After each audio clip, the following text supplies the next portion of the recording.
"You're not gonna last here if you keep making yourself invisible," I told him, half joking, half dead serious, as I slid a mug of burnt office coffee his way. The guy barely looked up, just nodded, mumbled a thank you, and went right back to scrolling through some back-end system logs like they were love letters. No small talk, no jokes, not even a desktop background, just gray folders, clean code, and that weird air about him, like he was watching everything but giving nothing back. We'd onboarded 23 people that quarter, but Nathan Ridge? He stuck out because he tried so damn hard not to. He didn't have a cubicle, just a sad little rolling desk near the server room. No title on his badge, just N. Ridge, contract consultant. No one even knew what that meant. Most of us figured he was one of those outsourced cleanup guys, brought in to handle the boring technical debt while the execs chased shiny new projects. He never complained, never volunteered, just listened. And watching him felt like being watched in return. There's something about a man who listens more than he talks. It's either charming or deeply unsettling. With Nathan, it was both. He didn't flinch when Sydney barked at interns, didn't blink when Travis pulled rank to skip compliance review. Just quietly opened tabs, documented everything, and clicked in silence.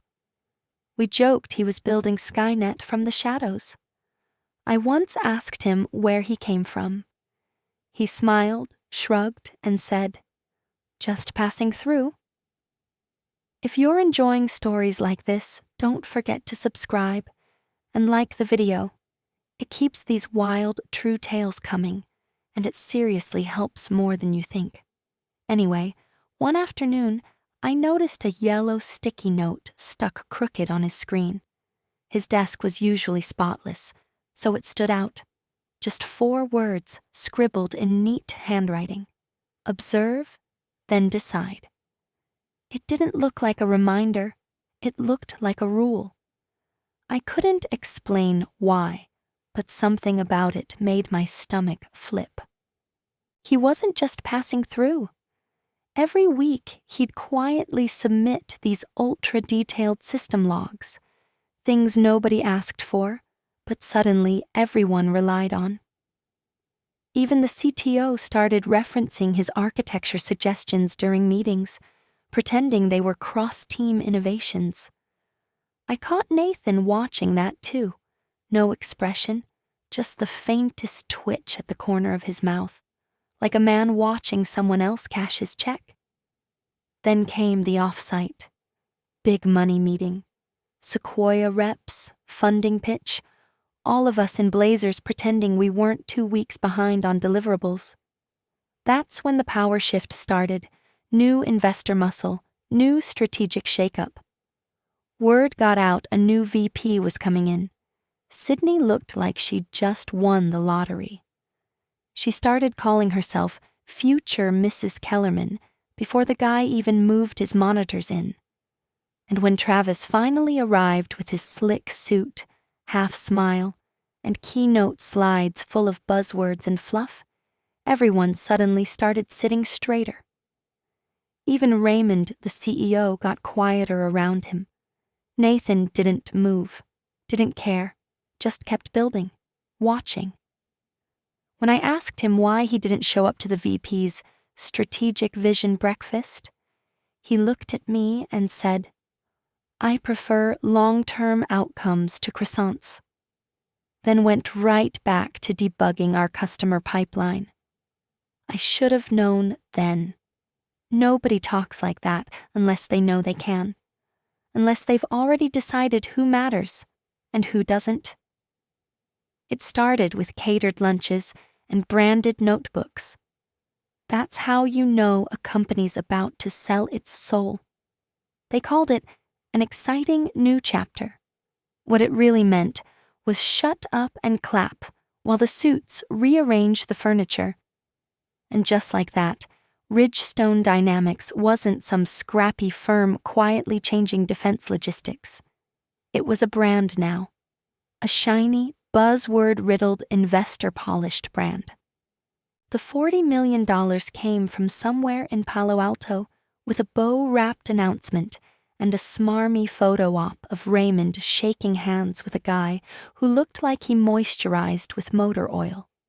Enter Travis Kellerman, VP of Strategic Expansion, which is code for I'm here to gut the culture, then bolt when the stock pops. And wouldn't you know it, tailing him like a department store perfume sample was his girlfriend, Sydney Klein. Sydney used to be a project coordinator, a decent one, if a little intense about fonts and Slack etiquette.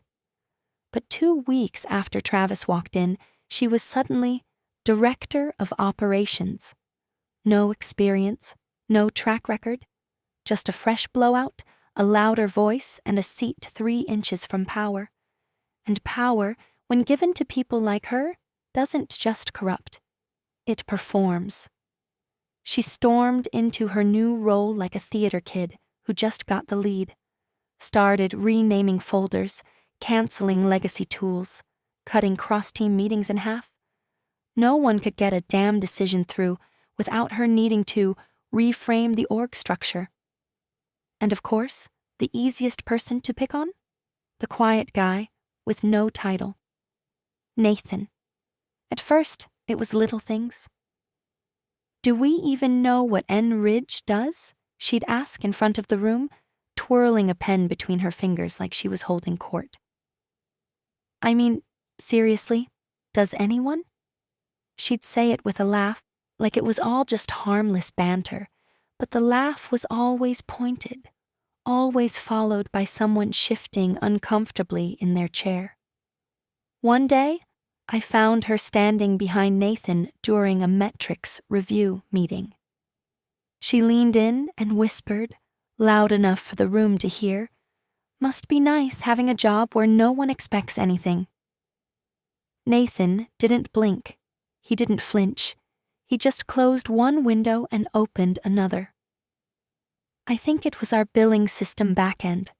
The man was built of smoke and wire. But I knew that look, stone still on the outside, absolute calculation underneath. That wasn't retreat. That was memory. Then came the org chart. Quietly updated, no announcement. Just a new structure dropped in the shared drive like a loaded weapon. Nathan's name wasn't on it. Not under engineering, not under strategy, not even contractor. Just gone. Sydney's name, however, all over the damn thing. New team, new department, direct line to Travis. It was an empire built on laminated status and cappuccino meetings. I walked past the HR bay one afternoon and caught one of the assistants, Beth, sweet girl, always scared of making waves, sitting stiff at her desk. I asked her if she was okay. She glanced at me, then at the hallway behind me, then leaned in. "She's gunning for him," she whispered. "Said he's a ghost role. Dead weight. She thinks no one will notice if he's gone." I asked her if Raymond had approved anything. She shook her head. "I think they're doing it fast, quiet. Travis wants clean cuts before next quarter's audit." I thanked her and turned the corner, heart pounding. I'd seen a lot in this company. People poached, roles erased, titles shifted in the night. But this felt like they were poking a bear because it hadn't growled yet. Nathan didn't deserve this. But maybe, just maybe, they did. Sydney didn't just step on toes. She ground them into the tile like cigarette butts. She had this way of weaponizing questions, lacing them in sugar, like, just wondering, does anyone actually track what Nathan's contributing to deliverables? She'd tilt her head, smile just enough, and look straight at the junior staff for backup. The poor kids would glance at each other, unsure whether to nod or pretend they didn't hear. And Nathan? He'd barely lift his head. He'd just highlight a line on a spreadsheet, press enter, and let the silence stretch until someone changed the subject. But silence doesn't protect you forever. Eventually, the pack smells blood. I watched her ramp it up over days. First, it was mocking tone. Then, she started skipping him in meetings. One time, she even reassigned his Gyra tickets mid-sprint and claimed, "I thought he'd appreciate the breathing room." When no one laughed, she doubled down. "Look, if it were up to me, he'd be gone already. Lucky for him, I'm about to be family, right?" She said that last part during lunch, loud enough for half the cafeteria to hear. Travis was sitting beside her, swirling sparkling water like it was wine, and didn't say a damn thing. That was when I realized Nathan wasn't being ignored. He was being erased. She was testing the limits, pushing to see how far she could go before someone snapped or folded. And in her head, Nathan was the softest one in the room. No title, no department, no allies, at least none vocal. Easy target, disposable. A loose thread to trim before the investor audits. I overheard her the next morning outside the conference room. "We're restructuring DevOps to clean up the back-end mess. Travis says Ridge is a line item we don't need. Ghost roles are a liability. It's nothing personal." Nothing personal. That phrase should be illegal in corporate America. I caught Nathan by the espresso machine, first time I'd seen him away from his desk all week. He was holding the same coffee pod he'd held for 5 minutes, just staring through it. I said his name once, twice. Finally, he looked at me, like someone waking up from a different room. "She's coming for you," I said quietly. "It's not about performance. It's political." He nodded slowly, like he already knew. Maybe he'd always known. Then he went back to his desk and typed something. Not his usual code, not a report, just a short message. Later that afternoon, Raymond's face flickered with something I hadn't seen in weeks. Attention. His inbox lit up during the board prep. He tapped something on his screen, paused, and then slowly closed his laptop. I only found out what it said later, after everything detonated. It was just one sentence from Nathan, clean and surgical. "They're ready." "Are we?" Nathan didn't change his schedule, didn't storm into HR, didn't even raise his voice. But something shifted. He stopped being the ghost in the system and became its shadow. You could feel it in the air, like static before a lightning strike. He moved differently, not faster, just deliberate, calculated, less watching, more collecting. He started working late. Not unusual, but now it was targeted, focused.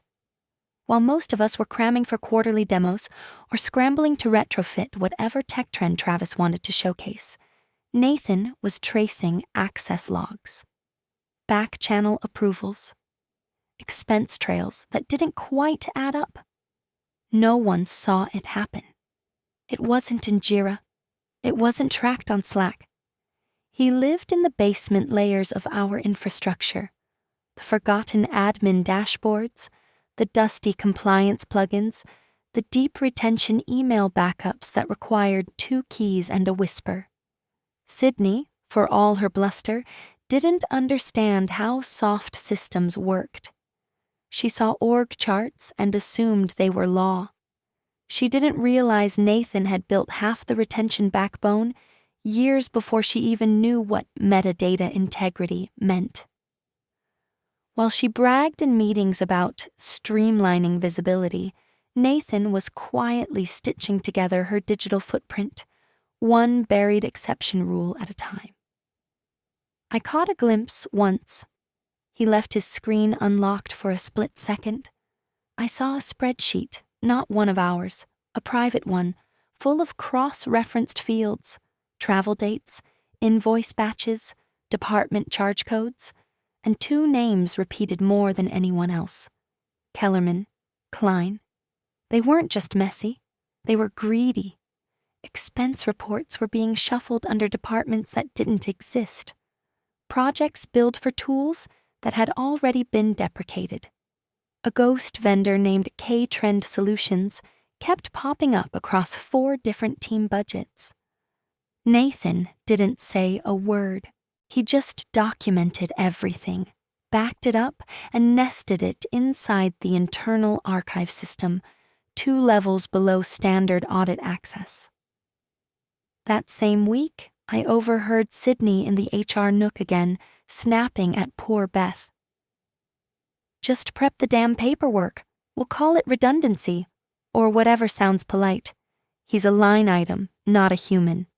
Travis will handle the justification.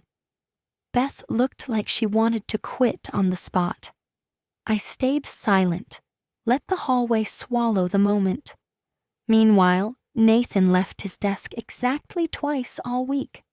Both times he returned with a USB-C drive and a sealed manila envelope. He didn't speak. He didn't blink. He just kept typing. Then on Friday night, long after most of the office had cleared out for happy hour, something changed. The CEO's private cloud folder updated. Normally, it was locked down tighter than a drum. No one could touch it, let alone see its contents. But a notification pinged. Just a small file upload, no email, no subject. A single document. Schedule E, Legacy Oversight.pdf. The kind of title that says everything by saying nothing. The kind of file you don't click unless you're ready to face what's in it. And Raymond clicked it. He didn't call anyone, didn't say a word. But the next morning, legal started printing things. The room smelled like ambition and too much cologne. That's how investor visits always go. New money floating through the halls, clutching pitch decks and nodding too enthusiastically at jargon they don't really understand. Sydney had been prepping for this all week. She'd even brought in a personal brand coach to help with posture and tone. Meanwhile, Nathan had quietly updated the internal failover architecture so our core systems wouldn't buckle mid-demo. No one knew but him. And me. Maybe Raymond. The boardroom was packed. Sequoia, Ridgecap, Ironbridge. Names you don't just present to, you perform for. And Sydney was ready to put on a damn Broadway show. Travis sat at the head of the table, leaning back like a discount Elon Musk, waiting to unveil a deck Nathan built, but he barely understood. It was all going fine until one of the investors, an older guy with silver hair and quiet shoes, glanced at a system flowchart and asked, "Who designed this? It's surprisingly elegant." Everyone hesitated. That was the moment Sydney should have shut up. Let someone else take credit. Play it off, smile, anything but what she did next. She laughed, loudly. "Oh, that?" she scoffed, eyes already rolling. "Probably Nathan. He tinkers with the back end. He doesn't even have a job title. Honestly," she turned to the table like she was sharing a joke. "You're fired." She said it with a smug grin. "I'm the owner's wife." The whole room froze. A few chuckled, unsure if it was real or a bit. But Travis? He didn't even pretend. Arms crossed, chin up, smirking, like the king of some trash kingdom. He'd clearly known this was coming. Nathan didn't flinch. He didn't even stand. He just looked up, slow as smoke, eyes calm like a tide pulling back. Then he said it, soft, precise. "Strange," he murmured, turning slightly in his chair. "My mother's at home." You could hear the fluorescent lights buzzing. Sydney blinked. What? The silver-haired investor leaned forward, brow furrowed. Excuse me, what did you just say? Nathan stood. Finally, straightened his collar. No rush, no drama. My mother, he repeated, is Evelyn Ridge, founder, chairwoman, owner. The table shifted like tectonic plates. Sydney went pale. Travis's smirk evaporated. Then Raymond entered. He wasn't even supposed to be in the room yet, but he'd been watching through the internal feed. We all knew that now. He walked straight to Nathan, no eye contact with anyone else, and placed a hand gently on his shoulder. Then, in front of a half-dozen investors and a dozen too many egos, he leaned down and kissed the top of Nathan's head. He looked up at Sydney. Apologies, Raymond said, voice like winter steel. Family business. Sydney's mouth opened, but nothing came out. Just air and panic. Her fingers twitched at her tablet like it could somehow summon a different outcome if she tapped fast enough. Travis, still perched in his power pose, looked like someone had unplugged his spine. He tried to speak, but his lips moved in slow motion, like a man realizing too late that he'd mistaken a grenade for a microphone. No one laughed. No one clapped. The only sound in the room was the rustle of paper and the faint clicking of investors flipping through their printed briefing folders. They weren't looking for clarification. They were looking for confirmation. And they found it. Page 3, a legacy org chart from the company's founding packet. Most had skimmed it weeks ago, but now, like blood on a wedding dress, they saw what they'd missed. Founder, Evelyn Ridge. Heir, Nathaniel Ridge. One investor, a woman from Ridgecap with a face like granite, looked up squarely at Sydney and said flatly, "You said you were the owner's wife." Sydney blinked hard, like she could shake her way into a new timeline. I meant metaphorically, she stammered. I meant Travis and I are— No, Raymond cut in, voice low but sharp enough to shave the air. You meant exactly what you said. That's the problem. Nathan said nothing, just stepped back, letting the silence devour what little self-image Sydney had left. The tension in her shoulders collapsed. Her eyes darted toward Travis for backup. He didn't meet them. He was staring straight ahead, pupils shrunk, jaw clenched, fingers gripping the armrest like it might stop the inevitable. Raymond didn't need a gavel. His authority was quieter than that. He looked to the far end of the table, where a woman in a gray suit had been sitting silently for the entire meeting. Legal. He gave the smallest nod. She opened her laptop, began typing. Sydney saw it and finally snapped. Wait, what is this? Are you kidding me? You can't. This is a misunderstanding. Nathan raised an eyebrow, just barely. You tried to terminate me during a funding presentation, in front of investors, using a false claim of ownership. And nepotism, Travis croaked, finally finding his voice. You're not even listed in the public filings.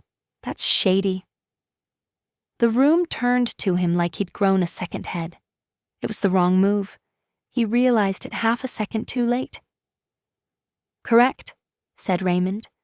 Nathan isn't listed publicly. By design. To avoid exactly this. Manipulators inflating their worth through proximity to perceived power. He turned back to the investors. I'm assuming the actual performance metrics matter more to you than resume theater?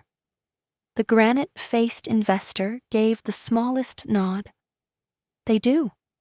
Another whispered, It's always the quiet ones. Sydney sank back into her chair. Travis didn't move. Their entire golden ladder had just been yanked out from under them. Legal tapped a key and said, without emotion, "Per Clause 7B, misrepresentation during investor meetings triggers immediate suspension pending review. HR will escort you both shortly." The lights felt brighter, sharper, and for the first time since they'd arrived, Sydney and Travis understood something primal. They were never in control. They just thought they were. By Monday morning, the parking lot had 2 empty spots. Sydney's Range Rover and Travis's leased Porsche, both gone, as if they'd never existed. No farewell emails, no dramatic exits, just nothing. The kind of vanishing act that only happens when legal doesn't even bother pretending it's HR's call. Sydney was placed on immediate administrative leave. That was the phrasing, but we all knew what it meant. Her badge stopped working at 7:03 a.m., confirmed by the entry logs. Her Slack profile went gray. Calendar events vanished. Beth from HR looked like she hadn't slept all weekend.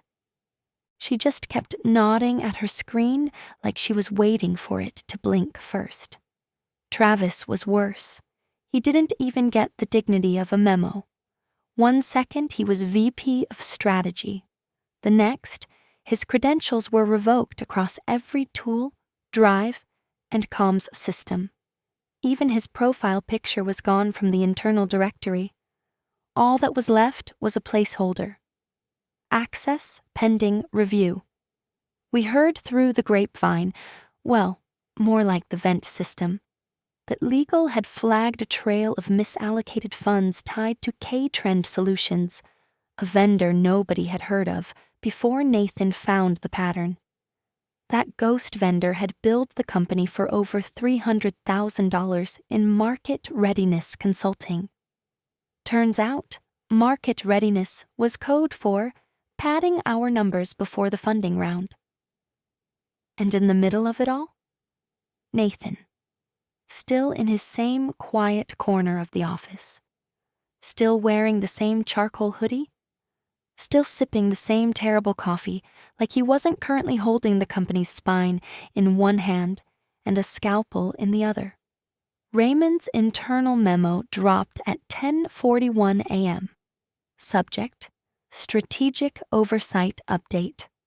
Until further notice, all strategic decisions, including departmental restructuring, vendor approvals, and operational audits, will route through Nathan Ridge. Thank you for your cooperation. R. Chu, CEO, no elaboration, no flowery language, just cold authority. I passed Nathan in the hall around noon. He didn't look triumphant, didn't even look satisfied, just still. Like the storm had moved on, but the pressure hadn't dropped yet. He didn't need to gloat. The facts had already done it for him. That's when my Slack pinged. It was a screenshot, a message forwarded by someone I trusted from one of the lead investors, the one with the silver hair who'd caught the org chart during the implosion. Private to N. Ridge. You handled that perfectly.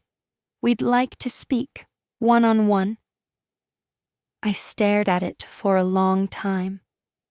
Because there's a certain kind of power you only recognize when it moves in silence. When it doesn't ask for a spotlight. When it lets everyone else hang themselves with rope they insisted on tying. Nathan didn't swing the sword. He just made sure everyone saw who sharpened it. It unraveled like cheap tinsel the moment people stopped pretending to be polite. The minute Sydney's badge stopped working, the whispers turned into full-blown excavation. People started talking, really talking. The assistant from finance remembered Sydney bragging once about Evelyn Ridge's private estate in Sonoma and how she was going to redecorate it as a wedding gift. Someone from the first floor swore she once called herself the next Evelyn. At first, we thought it was garden variety arrogance. Then the background checks were pulled. Turns out Evelyn Ridge had never met Sydney Klein in her life. Not once. Not at a fundraiser. Not at a company event. Not even a photo op handshake. Nothing. But Sydney had told at least 3 department heads that she was practically family, and had implied, sometimes outright stated, that she was engaged to Evelyn's only child. In meetings, she dropped lines like, "Evelyn's always said I'm the only one who keeps Nathan grounded," with a laugh that sounded like it had been rehearsed in front of a bathroom mirror. Her actual resume? Fabricated. Half the job titles didn't exist. Director of Workflow Architecture? Total fiction. The longest verified employment before Ridgestone was as a real estate assistant in a 2-person office in Modesto. Her Agile certifications were screenshots. The photos of her global operations tour were lifted from someone else's Instagram. Reverse image search lit up like a Christmas tree. As for Travis, his audit went deeper. K-Trend Solutions wasn't just a ghost vendor. It was real. Registered in Delaware. But the address?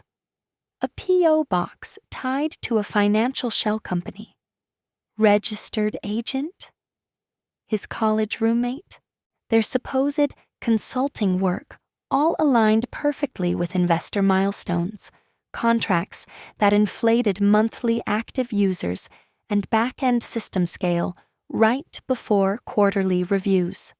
The emails Nathan had traced showed Travis coordinating timelines. "We need the system load numbers bumped by 30% before Friday. Add stress testing as the justification." It was all there, in the headers, the IP logs, the payment authorizations. Travis hadn't just faked success, he'd sold it, and then dared to stand in front of the investors and call it vision. But there were no explosions, no screaming matches in the hallway, no grand confrontations, just silence. One day, a few folders were locked. The next, departments were rerouted. Old names dropped from dashboards. Budgets shifted. Nathan watched it happen from his corner desk. Still no title plaque, still no dramatic speech. Just that same calm, like he'd always known this was how it would end. Not in fire, in erasure. And then came the final signal. A folder appeared in the investor data room. Unannounced. No fanfare. Transition plan? NRI opened it. Inside were updated charts, rollout frameworks, team realignments, infrastructure schematics rewritten in Nathan's hand, scanned notes layered with tactical implementation models. It wasn't just a patch. It was a re-architecture. Quiet. Clean. Absolute. That's when I knew. He wasn't rebuilding what Travis broke. He was restoring what was already his. The boardroom felt different that morning. Not louder, quieter, actually.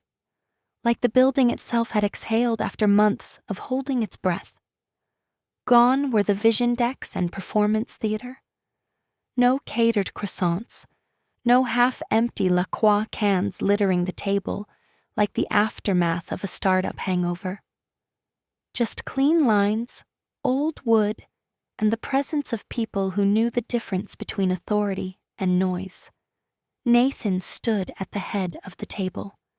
Not at the corner, not near the back. The head. Same hoodie, same dark jeans. No gold cufflinks, no LinkedIn grin, just him, clear-eyed, steady, the kind of man who didn't need to fill a room with sound to take control of it. Raymond stood beside him.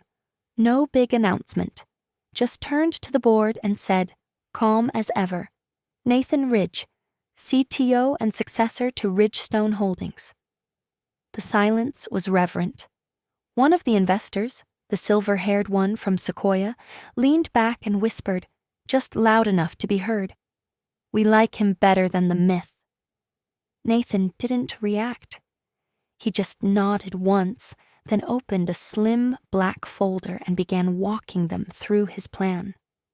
No hype, no buzzwords, just a strategy that understood the guts of the system because it had been rebuilt from the inside by someone who never needed credit to prove value.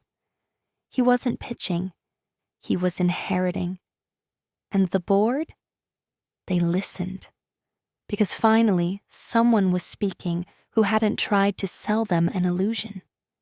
Down the hallway, I caught a glimpse of Sydney, flanked by 2 HR leads, holding her phone like it might still save her. She didn't cry. That would have at least been human. She just looked stunned. Like someone who spent so long acting like royalty, she'd forgotten what it meant to be a guest in someone else's kingdom. Travis was already gone. His access revoked, his badge deactivated, his office stripped within an hour. He didn't get an exit interview, just a notification and a locked door. And Nathan?